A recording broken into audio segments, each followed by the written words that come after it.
the British soldier. All around the globe you'll find him, from Gibraltar to Hong Kong.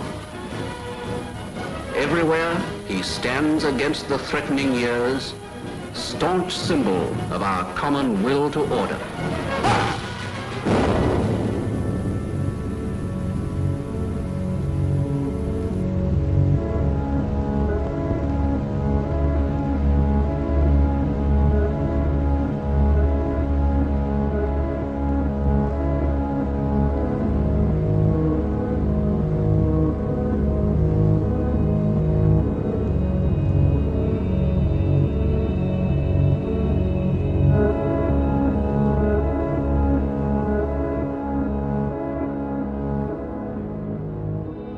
The British Empire, the largest empire the world has ever known.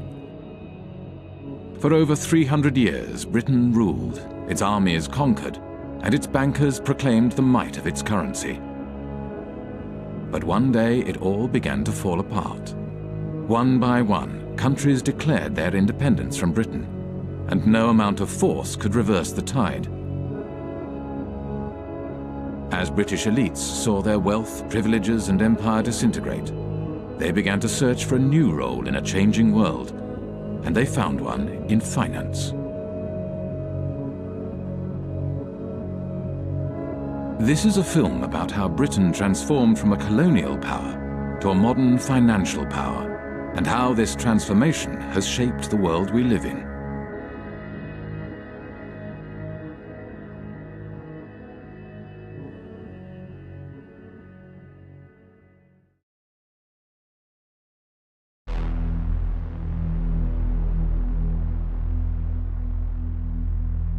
In the days of the British Empire, the City of London was the world's biggest global financial centre. The City of London was the kind of beating financial heart of the British Empire. The historians Kane and Hopkins call it the governor of the imperial engine. All these countries in the empire used to use the sterling currency, and the City of London was kind of the financier of this zone, not just inside the sterling zone, but outside the sterling zone as well. As Britain's empire declined, so too did the City of London. One British Army truck is bombed, killing 2 soldiers and wounding 12. As rioting becomes daily more widespread on Cyprus, young people of high school age take an increasing part in the violence. Here, a group of girls are being dispersed after a rock-throwing battle with British military police. With the decline of empire, British commercial interests across the globe were under threat. In 1956, Egypt nationalized the Suez Canal. A new Middle East crisis arises as President Nasser of Egypt tells a wildly cheering crowd in Alexandria that Egypt has seized the internationally owned Suez Canal. France and Britain issue a 12-hour ultimatum.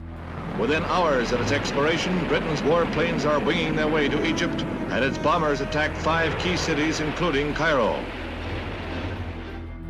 The United States was opposed to the invasion and put pressure on Britain and France to withdraw their troops. There will be no United States involvement in these present hostilities. It is our hope and intent that this matter will be brought before the United Nations General Assembly. There, the opinion of the world can be brought to bear in our quest for a just end to this tormenting problem. Britain was humiliated. The Suez Crisis signified the end of Britain's role as one of the world's major powers. Following the crisis, there was a run on the sterling, on the UK pound. Some people suspect that the American government was encouraging this run on the UK pound. As financiers withdrew their money from Britain, the value of the pound decreased.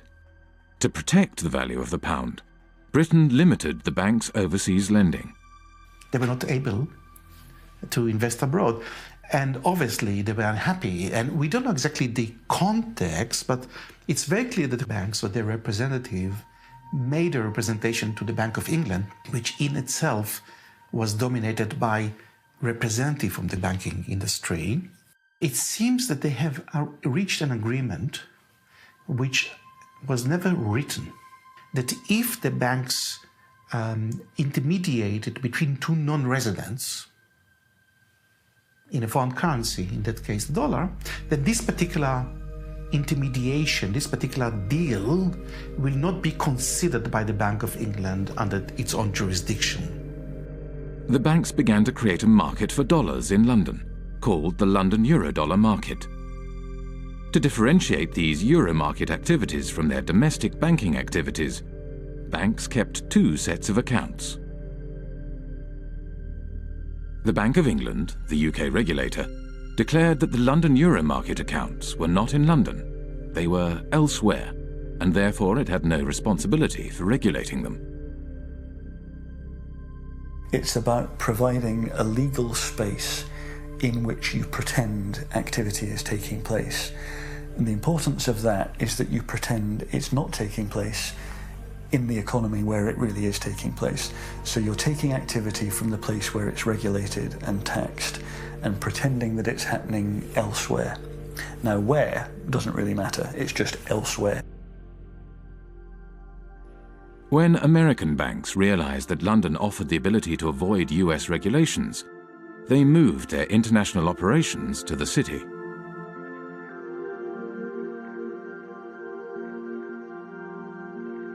Around the same time as American banks were moving their international operations to London, another new kind of financial space began to emerge, far away from London, in Britain's overseas jurisdictions, the last remnants of empire.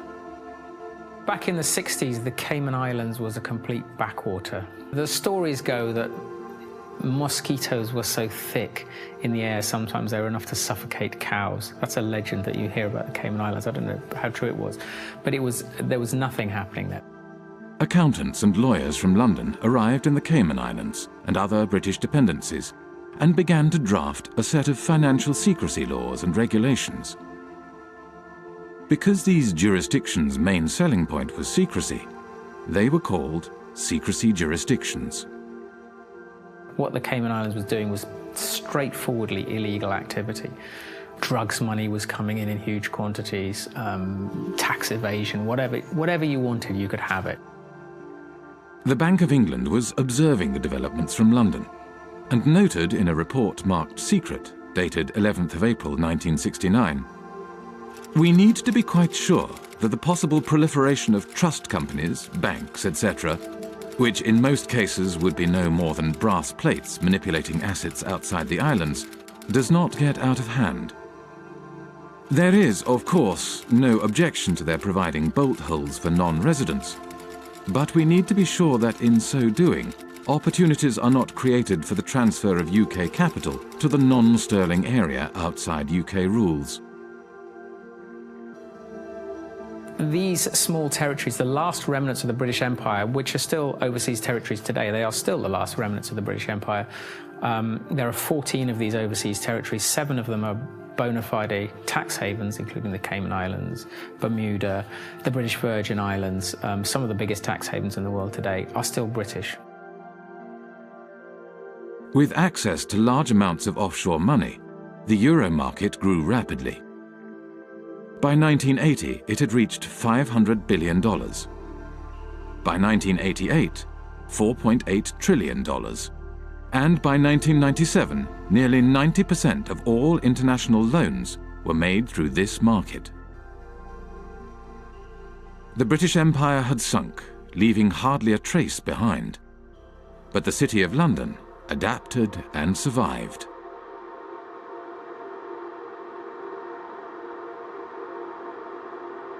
The City of London, London's financial district, is a peculiar place.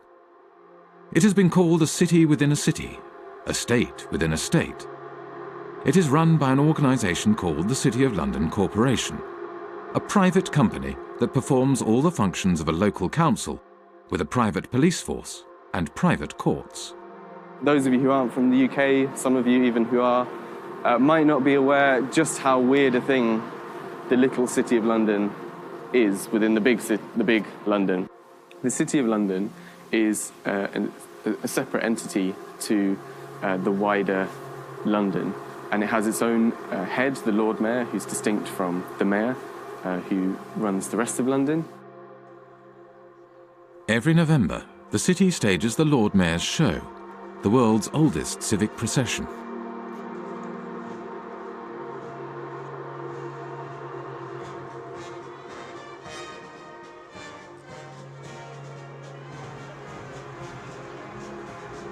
The City of London has long had this curious legal status because back in 1066, when William the Conqueror came over, the city was one of the only portions of England that he failed to conquer, and he struck a deal with the city in 1067 that allowed them to continue functioning.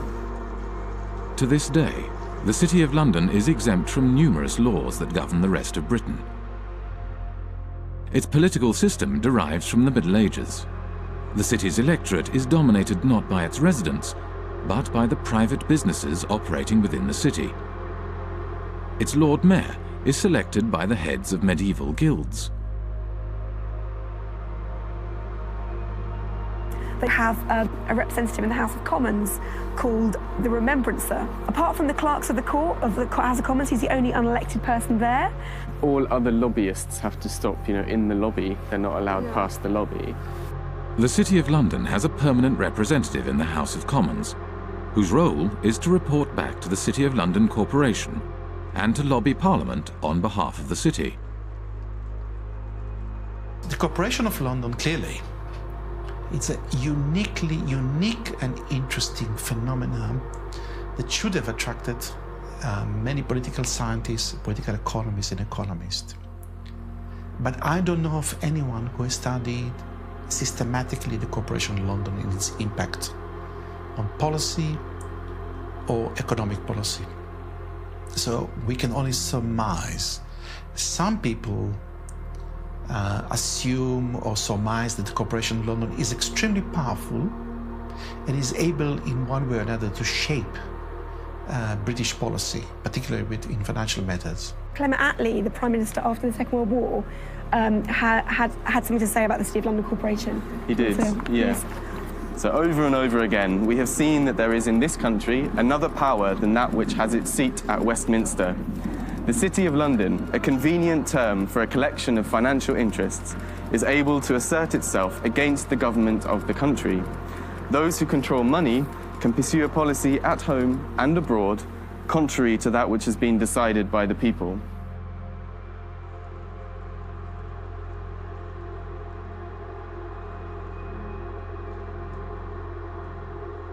At the heart of the City of London stands the Bank of England.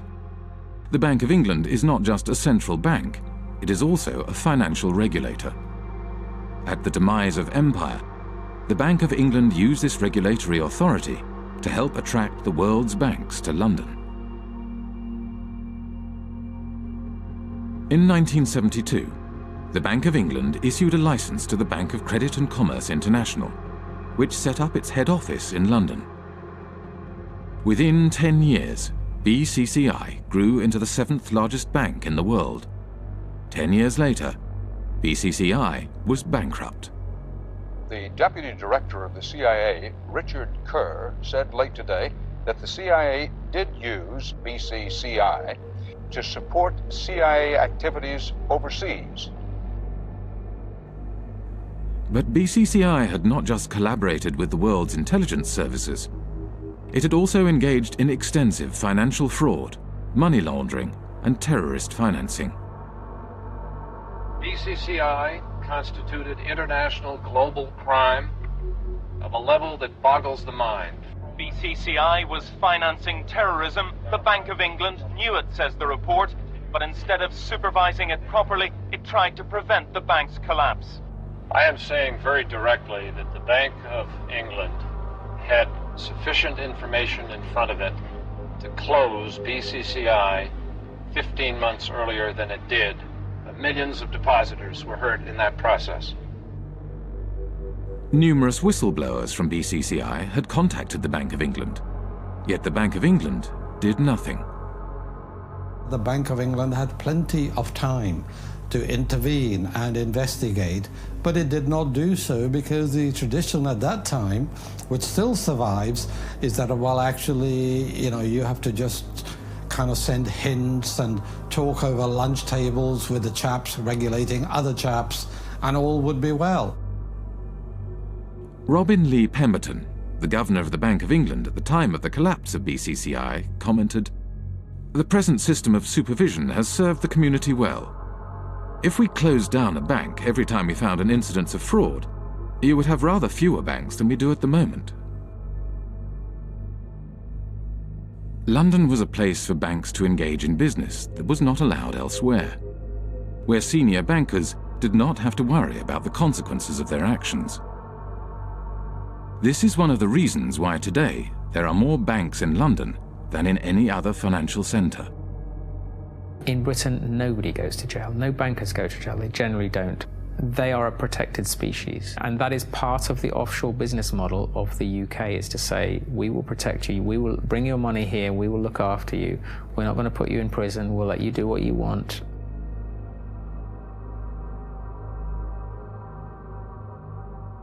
Light touch regulation was one way of attracting business to London. Another was secrecy. From the 1960s onwards, City of London institutions began to establish offshore branches in former outposts of the British Empire.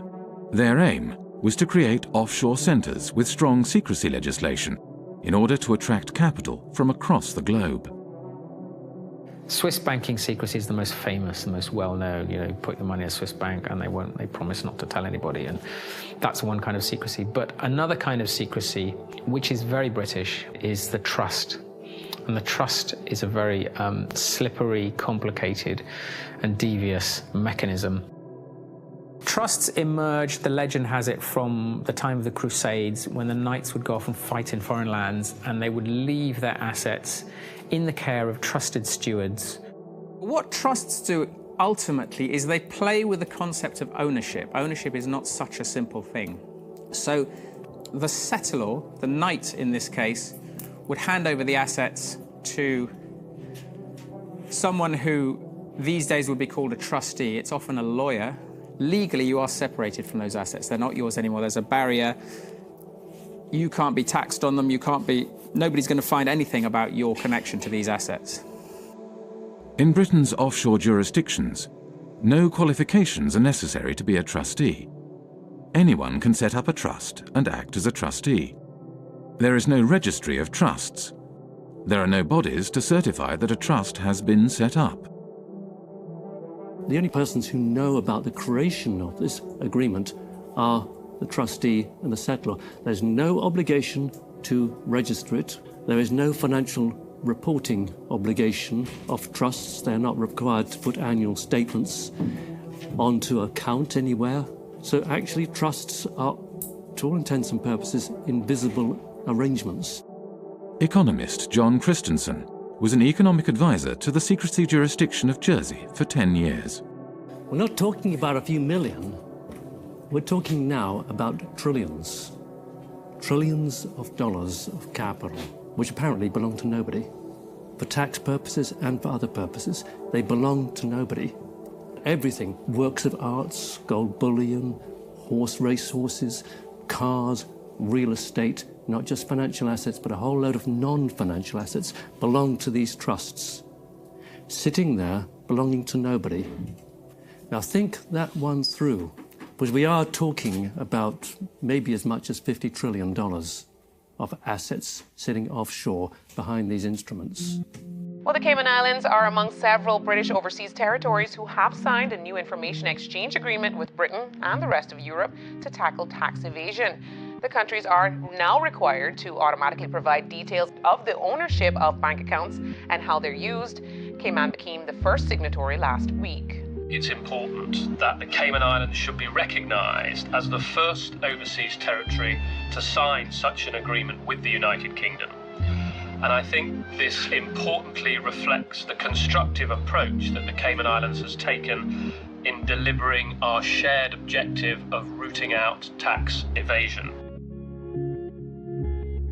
The trust lies at the core of the British secrecy model. They don't use banking secrecy. The Swiss use banking secrecy. The British, of course, are only too willing to kill off banking secrecy because they will then capture a larger market share. That's why the Brits are doing this. Trusts are the basic building block of Anglo-Saxon secrecy, and they form the basis from which complex offshore structures are created. Every secrecy jurisdiction offers a specific set of services, from trusts to shell companies to secret bank accounts and nominee directors.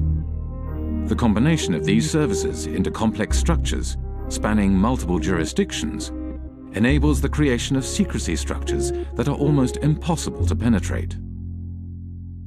An offshore structure will often have a trust kind of sitting at the top of it. The trust will be here managing the assets, kind of controlling the assets.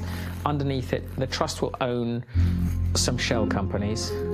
Each one might be in a different jurisdiction. So you might have a trust in one jurisdiction whose trustees are somewhere else, whose beneficiaries are somewhere else, which owns offshore companies somewhere else. Each of these companies might then own assets, so that they might own, a bank account, a racehorse, a yacht, a painting, a portfolio of shares or whatever. There are numerous variations of trusts and offshore secrecy structures. There are offshore lawyers whose work entails the creation of ever more complex and obscure structures. The aim of these structures is to hide the identity of the owners of offshore assets and allow offshore wealth to be recycled back into global markets. But looking on the amount of money being administrated from tax havens, you see that it is a curve going like this. And all the talking we have been doing along with other wonderful people fighting against tax havens has not changed anything, It is the word where you say, go on talking, and go on talking, you're interesting me, and I'm going on doing what I want to do. We know everything today because we have had the Panama Papers, we have seen it, and we are not able to act upon it. And we are not able to act upon it because this system is really protecting the few people that are having benefit from it. And these are in percentage very few people, but they are powerful. And I see in the Panama committee that I'm sitting in, the only thing that could change this is to have a public accessible register of the beneficial ownership of trusts and of all kinds of companies. It is easy. The Panama Papers are a collection of leaks from the offshore law firm Mossack Fonseca. Mossack Fonseca is the fourth largest offshore law firm. The other 9 of the 10 largest offshore law firms are registered in British overseas jurisdictions. When countries complain to Britain about the activities run out of its offshore havens, Britain claims that these places are independent and that there is nothing it can do. I've heard time and time again from officials in Berlin and in Paris and in Washington and in other countries that they've been told by the British government that, yes, they're well aware of what's going on in Jersey and they think it's very unfortunate, but they don't have the powers to intervene. Well, that's a straightforward lie. They do have the powers to intervene. They just choose not to. Britain plays this kind of game of pretending, when it suits them, to pretend that these places are independent. At the end of the day, Britain appoints the governor, appoints lots of senior people in these places. They're responsible for foreign relations and defence, and also they can veto their legislation as well. So Britain has a massive degree of control. Basically, it is controlling these places, allowing them a little bit of political space. During his time as economic advisor to Jersey, John Christensen frequently travelled to London for talks with various British government departments. As economic advisor, I had a lot of contact with different departments. Traditionally, UK governments have tried not to interfere in the domestic affairs of places like Jersey. So it happens in a more subtle sort of way. You kind of go and talk to someone, either at the Home Office or the Treasury, and they'd say, well, not actually particularly keen on this piece of legislation. It might be a good idea if you didn't go down that route. And over a cup of tea, that's quite a strong signal. That's a signal, go back to the island and say, they don't want you to do this. The British government prefers not to interfere overtly. Instead, it communicates its desires through informal discussions. There is no paper trail or official statement. discussions take place behind closed doors. The relationship that these places have with London is very much about the British establishment and people understanding each other. I mean, anybody who is British or knows British people knows that communication between us is often very subtle, and you have to kind of know the codes when people say stuff. I mean, a lot of irony involved, and a lot of kind of codified language for the British establishment that people kind of understand how it works. And I think that is very much the case with the British relationship with the tax havens. I think there's a lot of understanding of what we can and can't do without anyone having to actually spell it out. By keeping its power hidden, Britain is able to claim that these jurisdictions are politically autonomous. Independence for Cayman is not on government's agenda. That's the message being sent to the UN Special Committee on Decolonization. Attorney Steve McPhail will be representing government at the UN meeting. The committee was set up to help colonies around the world on the road to independence. But Mr. McPhail says he'll be making it clear that Cayman is not ready for that transition. And that message is that the Premier, his cabinet, his party has no mandate from the people of the Cayman Islands to seek independence. That is the message that I will be carrying. When the Bahamas declared independence from Britain in 1967, the offshore bankers relocated to the Cayman Islands and continued their business from there.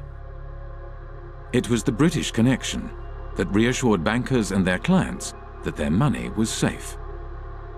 This British bedrock, that is what has allowed these places to become so trusted by the financial services industry and offshore finance and all these people. In reality, much of the wealth administered in Britain's offshore havens is controlled from London. The City of London, by and large, likes to do its really dirty work outside London. There might, heaven forbid, be a regulator who actually takes the job seriously and starts to prosecute them for fraud in London. So better to do the frauds offshore in Gibraltar or Jersey, where there's much less risk that a serious prosecution will ever happen.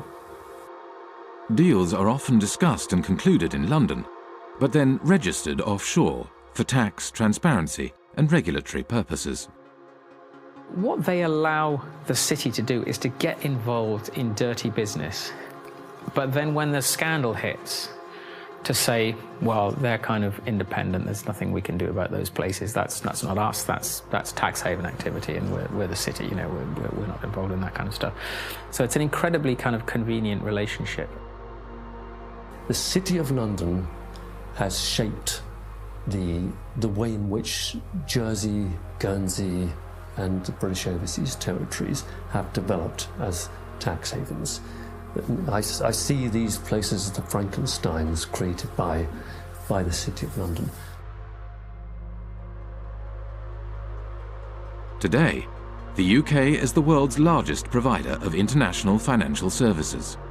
The UK has an almost unique role in global finance. If you look at data, the kind of data that we've constructed in the Financial Secrecy Index, you can see the relative shares of each country in the global provision of financial services exports. That's financial services to non-residents. Now, there are two big centres, and everything else is quite small in comparison. The two large centres are the United States, with around 19% of the global market, and the United Kingdom and its offshore jurisdictions, which have around 25% of the global market. And if you add to that other jurisdictions, ex-colonies, but recently independent, fairly recently, by which I mean Hong Kong, Singapore, maybe even Dubai and Bahrain, and Cyprus, then you reach a figure of nearly 40%. And I think that figure represents better the position of London in the global financial market. The soldiers left, the administrators left all the colonies, but they still kept a significant degree of control over the financial flows from these former former parts of empire in the rest of the world. So you could describe it as a second empire, Britain's second empire, sort of hidden financial empire spanning large parts of the globe. At the time of the British Empire, the City of London was the world's largest global financial centre. Not only Britain's colonies, but also independent countries did their banking in London and used the empire's currency for trade and financing. As the empire declined, so too did the City of London. The establishment of the London Euro market enabled City of London banks to continue to exploit their empire-era networks and expertise, and the creation of secrecy jurisdictions gave banks access to large amounts of cheap money.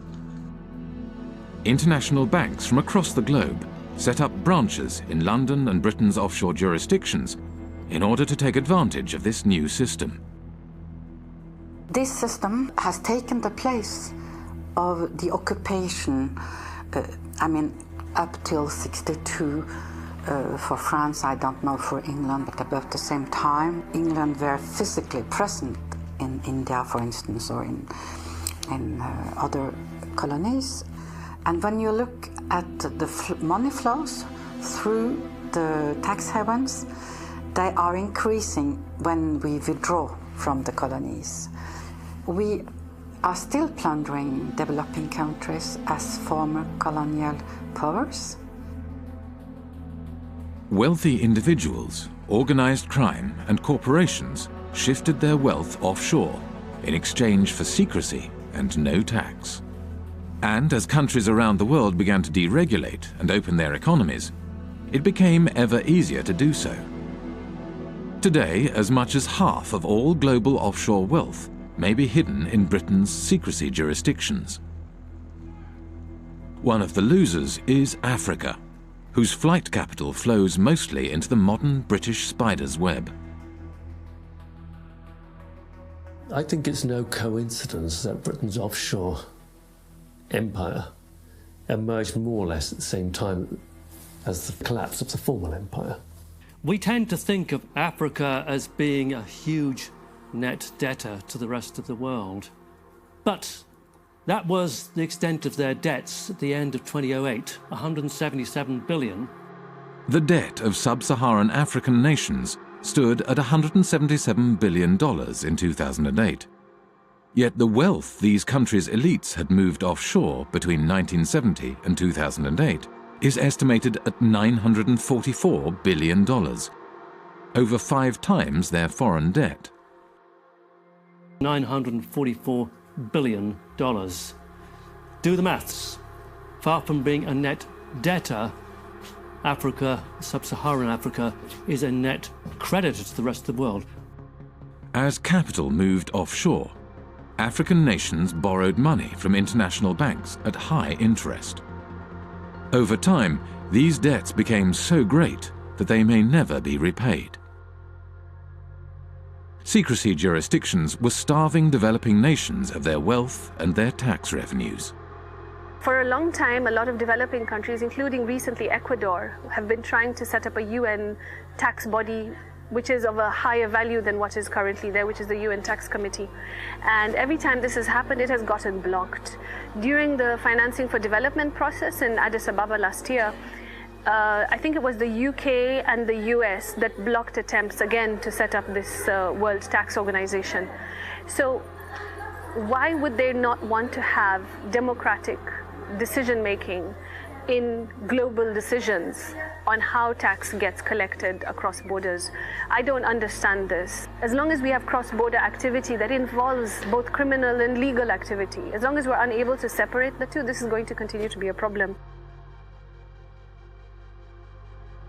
Western nations block attempts to provide greater transparency of international financial flows and the implementation of global standards for the collection of tax across borders, whilst elites in developing nations use offshore centres to hide their wealth offshore. The oil from Gabon has not benefited people in Gabon. And this is true for the copper in Zambia, for the gold in Mozambique or in Mali. They have benefited the company that do extract it and their shareholders. It has benefited the corrupt elite in the country. In developing countries, the offshore system of tax havens has facilitated the looting of these countries by their elites. It has enabled them to steal the money and keep it safe somewhere else. Illicit financial flows, because the anonymity that drives them creates incentives for people in positions of power to be corrupt. This is why there's a group of countries where development progress is so difficult. It's that the incentives of individuals and the ability to pursue them through all the mechanisms that underpin illicit flows outweigh the type of mechanisms that lead you to a powerful, representative, effective state that can start to deliver development.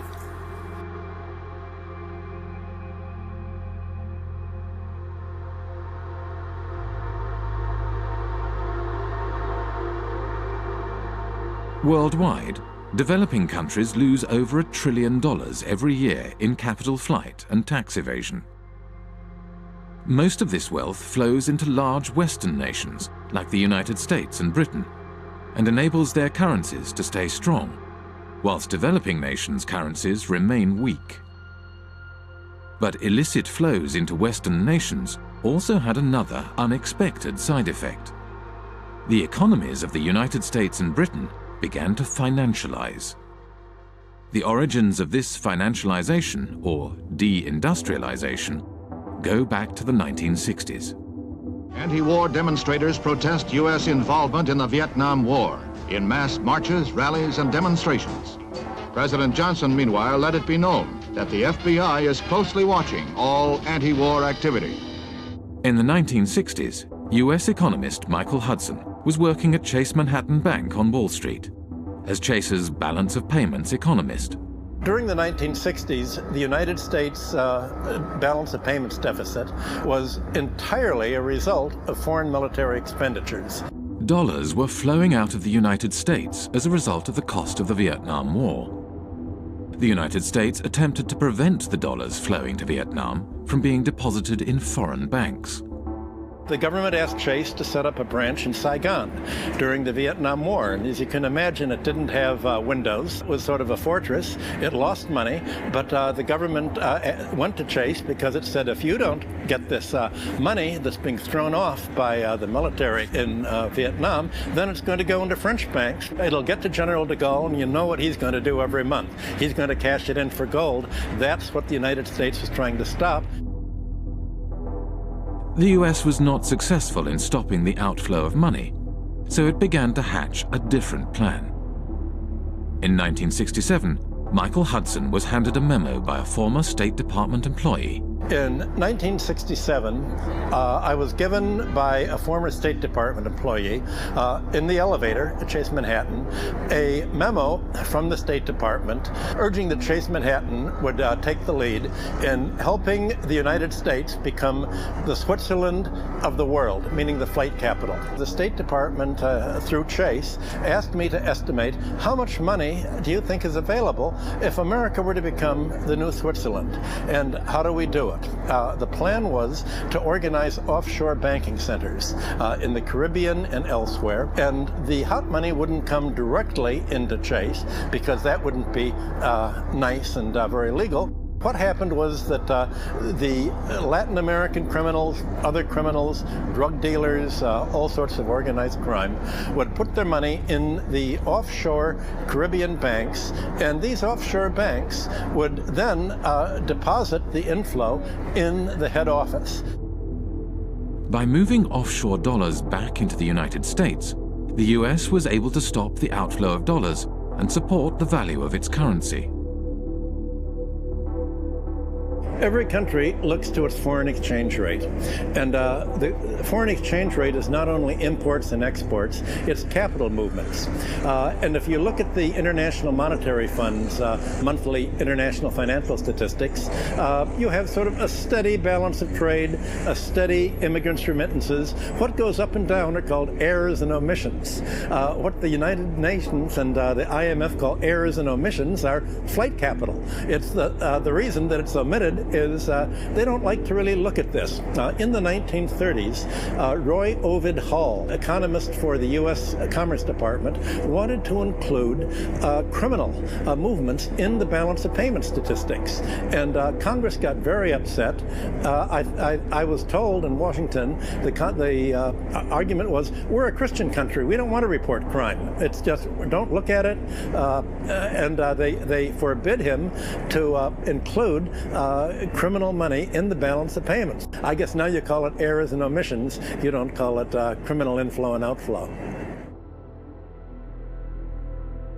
In the 1960s and 70s, Britain was faced with a similar dilemma as the United States. Money was flowing out, and this decreased the value of the pound. Britain realized that it, too, could support the value of its currency by opening its domestic markets to the trillions of dollars passing through its offshore havens. But just as in the United States, this had an unexpected side effect. The British banks today, just as in the 19th century, don't put their money into British manufacturing. They put their money into real estate speculation, into financial speculation, foreign currency trade. So the financialization of London has helped deindustrialize the country because it's enabled sterling to be supported by this huge inflow of hot money, this inflow of drug dealing money and criminal money and tax evasion money all over the world that is going to London instead of going to Switzerland, Liechtenstein, or the Caribbean.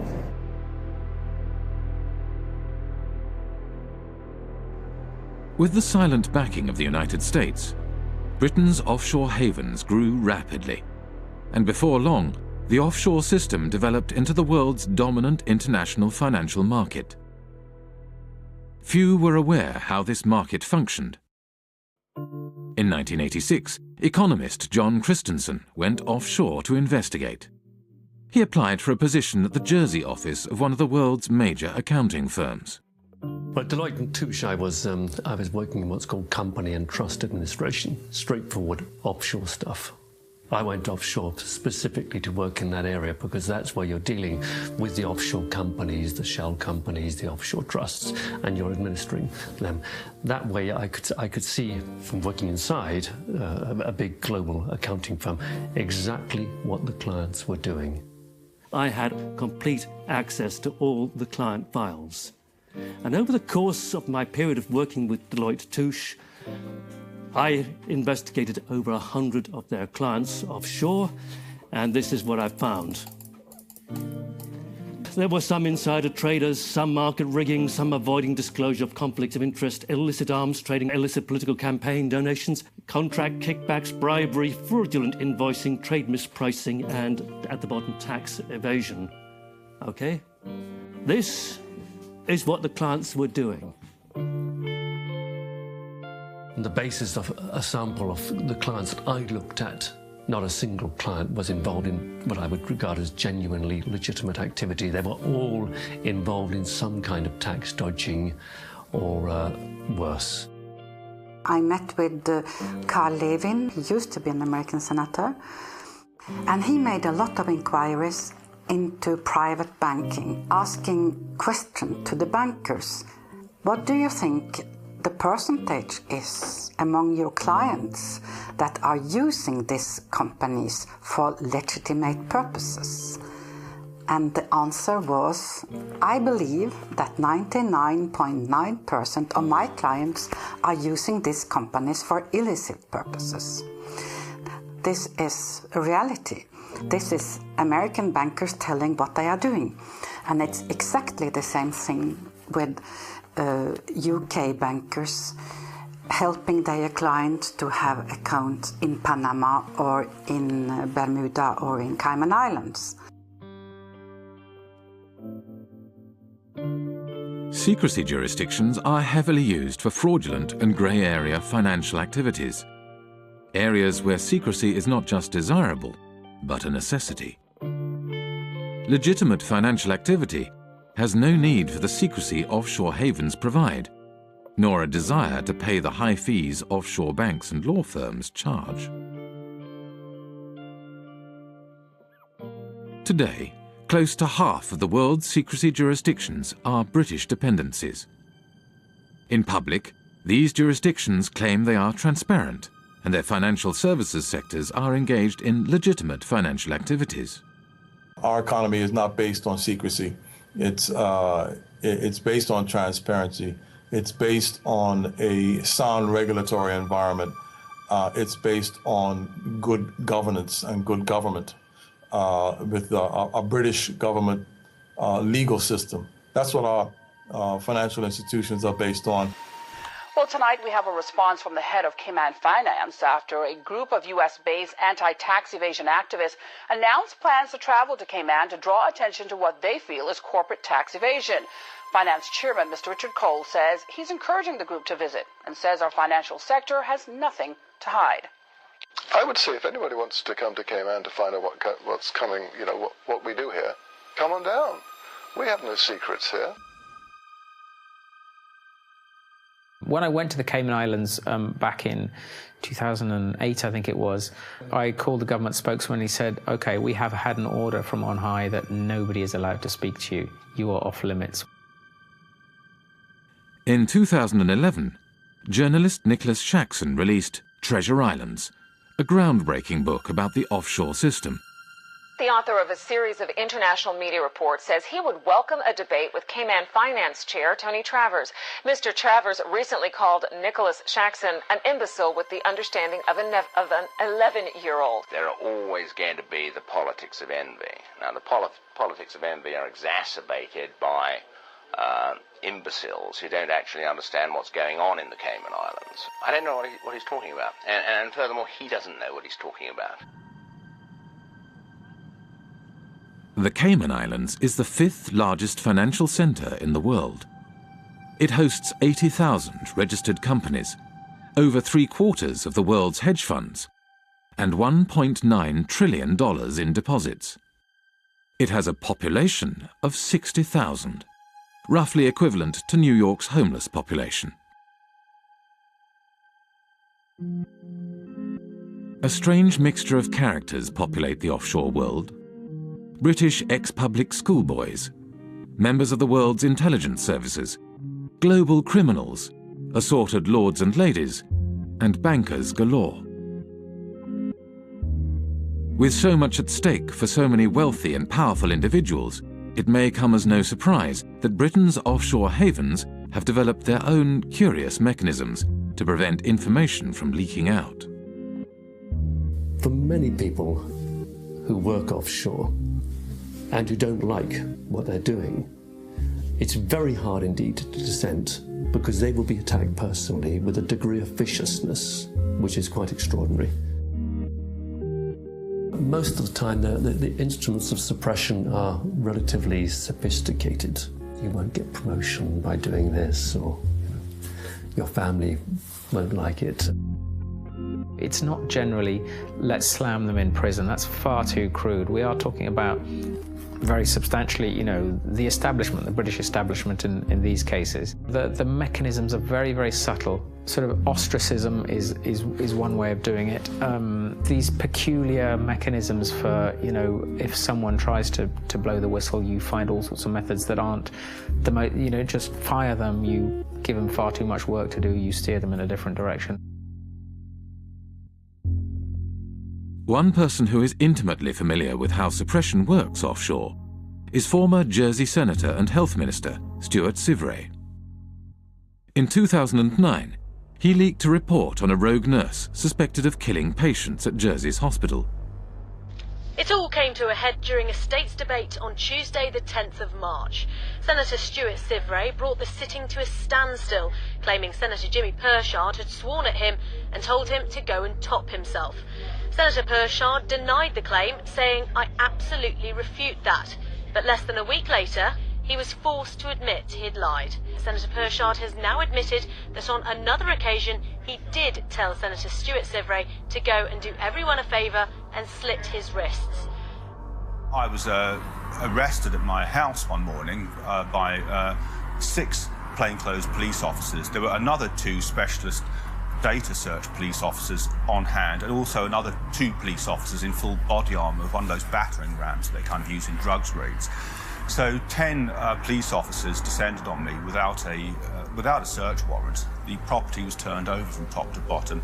All of the computers were seized and searched. All kinds of private constituency data was stolen by the police. Shortly after we began filming, a police officer exited the police station. As he hurried past, he grinned at the camera. The officer was on his way to test the sirens on his motorbike, which he did at intervals throughout much of the remainder of the interview. When it came to prosecuting me, Stuart Sivray was prosecuted under the data protection law. Now, when the authorities were prosecuting me, I claimed that this was a legitimate public interest disclosure defence, and I, with an expert witness, was able to produce a set of reports that effectively destroyed the prosecution case. In reaction to this, the magistrates ruled that Stuart Sivray's defence case, that he had leaked the report in the public interest, would no longer be admissible, but continued to prosecute him all the same, without a defence case. Over the past 7 years, Stuart Sivray has been repeatedly taken to court and imprisoned 3 times.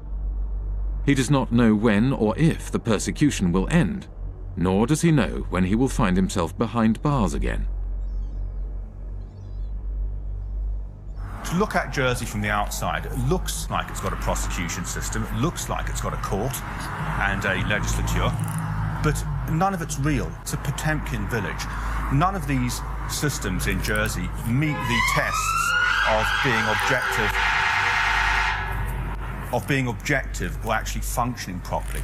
The experience that Stuart Sivray had is, he's perhaps at the blunter end of the scale.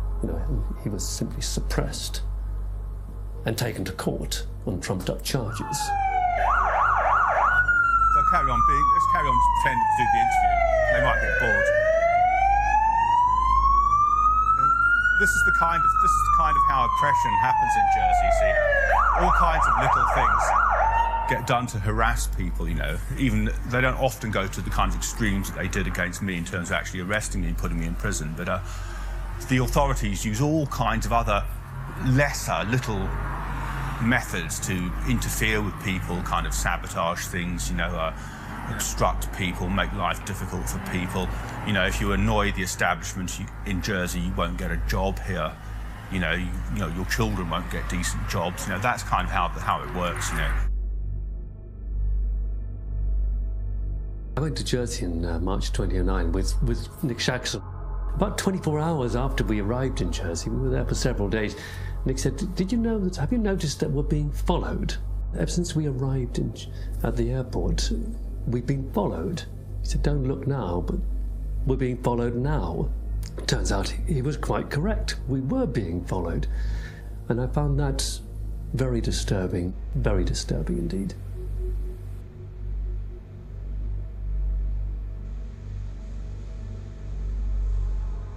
They have a saying in Jersey, if you don't like it here, there's always a boat in the morning. Jersey Finance promotional literature states, Jersey represents an extension of the City of London. It's where the City of London chooses to do many of the activities which they couldn't do in London itself.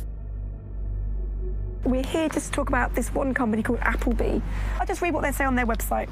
Members of the firm, Appleby, have gone on not only to political office, but also in a number of centres, Bermuda, Jersey, the Isle of Man and the Cayman Islands, to senior judicial office.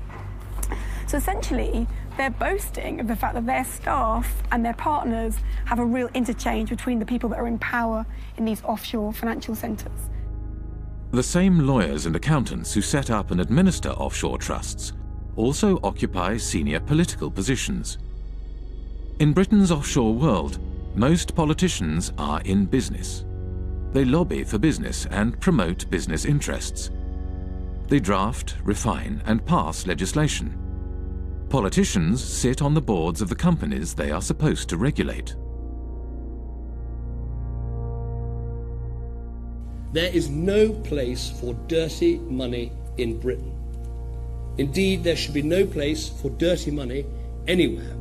The challenge I'm laying down for every country today is to root out the rot of corruption, to ensure transparency over what your own companies are doing, require transparency for foreign companies in your country too, and work with us to spread this approach to transparency around the world. In public, British politicians claim they are cracking down on secrecy jurisdictions and corruption. But in practice, they do the opposite. When I talk to politicians in Brussels, they say that they've had more lobbyists from London, and including politicians, come to them to protect the City of London's interests than they've had from every other European member state combined, which gives you some idea of the extent to which British politicians see themselves as essentially lobbyists for the City of London. We begin with our big story. Cayman's efforts to ensure transparency in its financial services sector is being recognised by the international community. Earlier this week, the UK's Prime Minister David Cameron told Parliament that the tax haven label placed on its crown dependencies and overseas territories is unfair. Many British politicians have personal and business ties with the City of London and British secrecy jurisdictions. Former British Prime Minister David Cameron's father, Ian Cameron, was an expert in offshore funds and was involved in offshore trusts from the 1980s onwards. At this courthouse behind me here in St Helier, we found this. It's a document called a grant of probate, and it's attached to the English will of none other than Ian Cameron, David Cameron's father. Say hello to Mum and Dad. Hi, Bar, how are you? Good to see you. Ian Cameron was certainly a wealthy man. In 2009, his personal fortune was estimated by researchers for the Sunday Times Rich List at £10 million. Yet when Ian Cameron died in 2010, his estate was much smaller than might be expected, just £2.7 million. In many cases, it's the politicians and their cronies and their families and so on, and the business people who sponsor the political parties who are using these offshore services themselves. So they've got no personal interest in closing it down. If they wanted to close it down, they could do it tomorrow. The fact of the matter is they don't want to do it because they themselves are complicit with the process.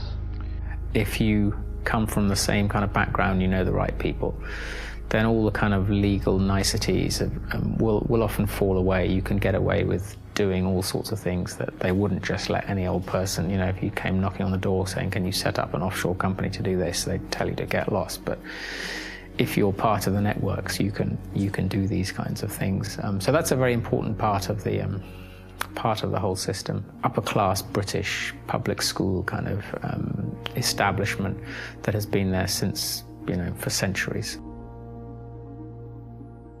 The British establishment, an old boys' network of privileged elites, had carved out a lucrative niche for themselves in the offshore world after the demise of empire. They transformed themselves from administrators of empire into financial handlers for the global elite and multinational corporations. As more money flowed offshore, societies around the globe began to feel the impact of the offshore world. The reality is not what you believe, that your prime minister has the power to decide on the future of your country. The power is hidden here. We have country after country around the world where the lack of financial transparency about taxation, about ownership, about corruption has undermined the extent to which governments deliver representative policymaking for their citizens. You know, we have extreme cases like the hiding of tax evasion by people in finance ministries in Greece, in France. But we also have this system that in general is geared towards anonymous company ownership, the anonymous ownership of properties across London, of half of the land in Scotland. You know, do we really think there's any circumstances in which governments work better, in which markets work better, in which the distribution of income and assets is better, when we allow so much to be hidden? Who wants to not know who you're doing business with? Who wants their government to have people working for it, or to be led by people whose assets are hidden, whose financial transactions are conducted anonymously offshore? You know, this is a bad direction for the world. We need the citizens to understand what is happening, that they are the ones who is carrying the burden, and that some individuals having the power are exonerating themselves. Ordinary people are paying taxes, rich people are not. So this is inequality, and it is leading up to populism, because it shows so clearly that the people today leading the world are not able to take care of the interest of ordinary people.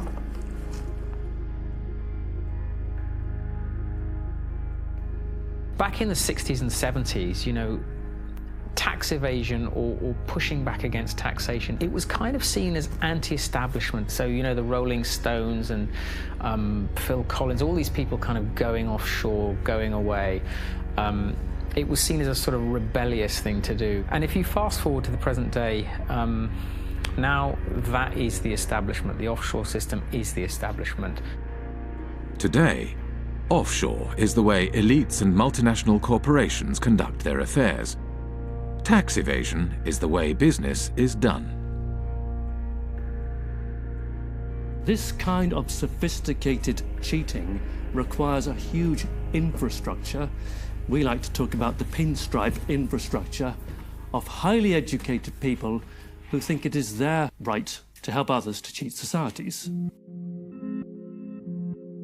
We have a new mafia in town. It does not actually shoot people, does not put bullets in their kneecaps, but its trade is just as deadly.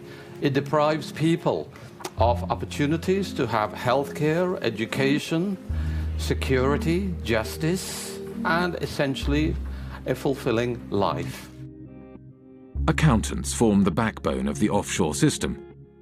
They administer the structures that allow individuals and corporations to shift their money offshore and evade taxes.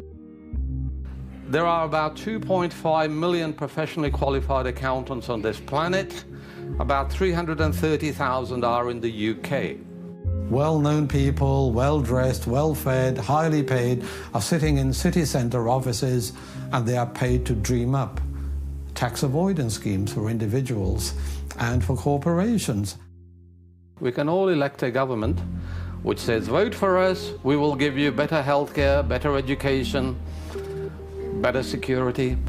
And next day accountant says, sorry about that, folks, you elected this government, but we actually got a tax avoidance scheme, and the Amazons and the Googles and Microsofts won't be paying any taxes in your jurisdiction. Too bad.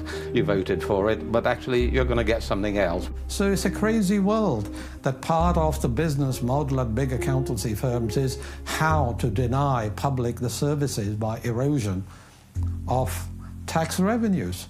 And these firms are then rewarded with government-funded contracts, and the same firms are then advising local governments and the central governments, and the same firms then report on the company accounts and tell us all is well. When I argue this with a Pricewaterhouse partner in a face-to-face debate, he said, Professor Sicker, you never give us credit for anything. We generate millions of dollars of revenues, and we have lots and lots of satisfied clients. What is your problem? And my response was very simple: that's the language of drug pushers and pimps.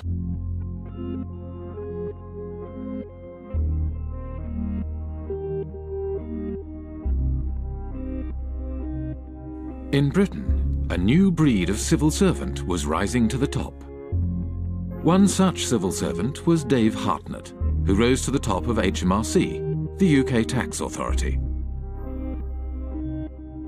Dave Hartnett had a new way of collecting tax. Deals would be negotiated on an individual basis, behind closed doors. In the case of the largest clients, Dave Hartnett frequently led the negotiations himself. British Telecom was one of the first companies through the programme and received a refund of over £1 billion.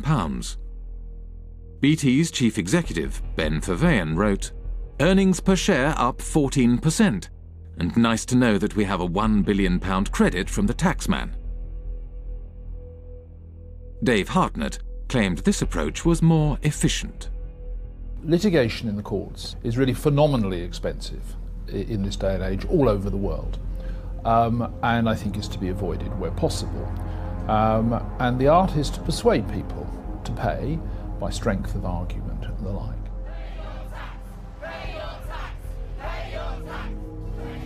After protests erupted in 2011, the Treasury Select Committee questioned Dave Hartnett. Dave Hartnett claimed he could not give any information due to taxpayer confidentiality. What in statute prevents you from disclosing information to Parliament? All my advice, Mr. Barclay, so far has been that I am prevented, and my colleagues are prevented, by the Act and by the decision of the Commissioners. Dave Hartnett failed to mention that the legal advice he had received stated that the disclosure of information was at the discretion of the head of HMRC. The head of HMRC was Dave Hartnett himself. Just like the mafia has penetrated the state, accountancy firms have also penetrated the state. The head of anti-avoidance in the UK tax authority is from one of these firms. The newly appointed chairman of Her Majesty's Revenue and Customs, which is a tax authority, is a partner from KPMG. Their partners have penetrated the state. They are running the Treasury. Britain's financial services industry had penetrated the state and began to shape its laws for its own benefit. The degree of political capture by the City of London, by the big banks and the big law firms, is so enormous that the politicians have effectively become their spokespersons. With the government unwilling to act in the interest of the public, a group of protesters confronted Dave Hartnett at a private event in Oxford. Hi everybody, I'm sorry to interrupt. I'm just going to take a few moments of your time. Here tonight to present Dave with an award. It is the Lifetime Achievement Award for services to corporate tax planning. Thank you. Thank you very much. Dave's been a great friend to the industry, a great friend to many of us over the years, and really we just can't thank him enough for what he's done. Obviously us at Vodafone, it saved us billions off our tax bill, and our friends at Goldman Sachs as well, we've also saved us millions as well. 25 million or so. These people are trespassers and intruders. And I know you've had problems with this is an unlawful conspiracy to trespass. And you will go, sir. You will depart immediately before we set the dogs on you.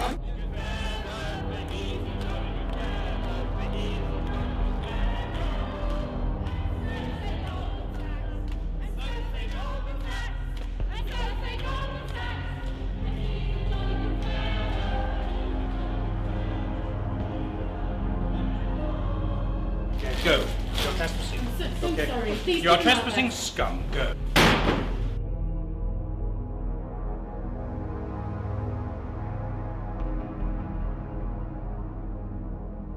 After his retirement, Dave Hartnett moved to the private sector. One of his positions was at accountancy firm Deloitte, where he advises foreign governments on corporate taxation. Dave Hartnett is a companion of the Order of the Bath, an honour bestowed on him by the British monarch. We have former ministers acting as advisors to accountancy firms. Accountancy firms provide jobs and consultancies for potential ministers. To my mind, really, it's an indication of corrupt structures. People are buying and selling influences. When a former minister works for an accountancy firm, he's not providing any accounting knowledge, he's opening political opportunities, home and abroad. That is what they are doing. I hope by now you'll share my view that I don't trust most bankers, I don't trust most lawyers, I don't trust most accounting firms. I actually think they're engaged in a conspiracy against public interest. In Britain, secrecy and complexity in finance and government help to obscure corruption in public office. Financial structures are often so complex that even after they are publicly revealed, they are not widely recognized for what they are. An example of this is PFI, the Private Finance Initiative. PFI is Private Finance Initiative. It is a way of funding public infrastructure, things like hospitals, schools, roads and bridges, but financing them via the private sector rather than the historical method, which is via central government. Over a period of 30 or 40 years, the amount of kind of repayment costs will be sort of 3 or 4 times higher overall than if you borrowed it from central government in the first place. So it's basically a giant accounting scam. Once the PFI policy has been set up, you find that the big 4 accountancy firms were actually paid members of staff within the Treasury Department who were then actually going around and selling and advising upon the implementation of PFI contracts by public authorities. Effectively saying, come to us and we will show you how to derive the most benefit from it. In other words, how to perhaps exploit the legislation. Even the offices of the State Tax Authority are now owned offshore. HMRC, which is the tax collector here in the UK, their offices are owned in Bermuda by a company called Mapley Steps. It's quite incredible. The company that owns the PFI contract to run HMRC's head office borrowed money from offshore investors at 15% interest.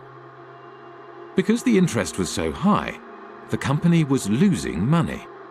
Therefore, it did not pay tax. In 2011, HMRC could not prove that any PFI company was paying any tax in the UK. I think we need to have a serious conversation about the role of government in this whole debacle and how much our government has been penetrated by big banks and accountancy firms and ultimately in whose interest it operates.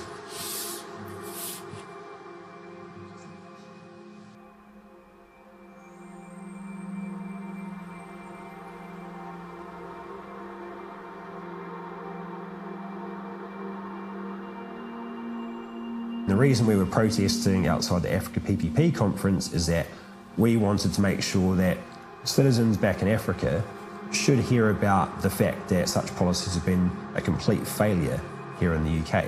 We know that these products are not being marketed to African countries in their own best interests. Their only motivation is to spread the reach of financial services into new markets. It's all being promoted in the interest of the City of London.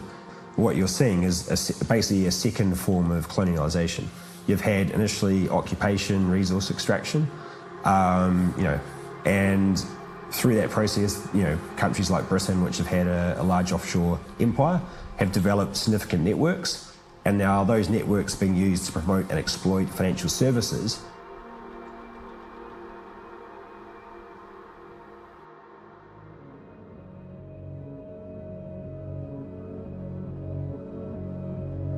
The City of London was the beating financial heart of the British Empire.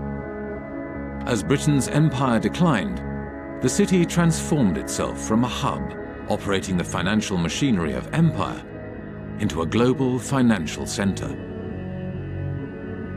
Former insignificant outposts of empire became the basis for a spider's web of offshore secrecy jurisdictions that captured wealth from across the globe and funneled it to the City of London. Today, 25% of international finance is conducted on British territory. almost half of the world's secrecy jurisdictions are under British protection. Up to half of all offshore wealth may be hidden in Britain's offshore havens. Financial services is how Britain's elites make their money. And it is also where former government ministers, senior civil servants and retired spooks from MI5 and MI6 receive lucrative consulting positions after their time in public service. Together, they have transformed Britain and its dependencies into the world's largest tax haven, harming development throughout the world and turning Britain itself into a country that serves, above all, the interests of its elites.